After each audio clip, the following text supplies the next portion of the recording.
গেল 4 বছরে 3টে মেজর টুর্নামেন্টের শিরোপা উঁচিয়ে ধরা দল আর্জেন্টিনা। সাফল্যের মুকুটে একের পর এক পালক যোগ করে যাচ্ছে এই দলটা, যার নেপথ্যের কারিগর আর্জেন্টাইন মাস্টারমাইন্ড লিওনেল স্ক্যালোনি। 2018-তে ভঙ্গুর আর্জেন্টিনার দায়িত্ব নেয়ার পর কাজটা মোটেও সহজ ছিল না। একের পর এক সমালোচনায় বিদ্ধ হয়েছেন তিনি। তবে তার কারিশমা শুরু হয় 2021 থেকে। কোপা আমেরিকার ফাইনালে সেবার ব্রাজিলকে হারিয়ে শুরু। এরপরের গল্পটা তো সবারই জানা। বিশ্বকাপের বছরে ফিনালিজিমা, এরপর গ্রেটেস্ট শো অন আর্থে 36 বছরের অপেক্ষার অবসান।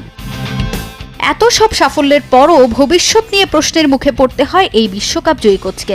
দায়িত্ব ছাড়ার গুঞ্জন উঠলেও থেকে যান মেসিদের সঙ্গেই। কোপা জিতে আবারও সেই একই প্রশ্নের মুখে এই আর্জেন্টাইন মাস্টারমাইন্ড। তবে এবার জানিয়ে দিলেন আর্জেন্টিনার ডাগ আউট সামলাতে চান আরও বহুদিন। গেল বছর আমার সময়টা একদম ভালো ছিল না।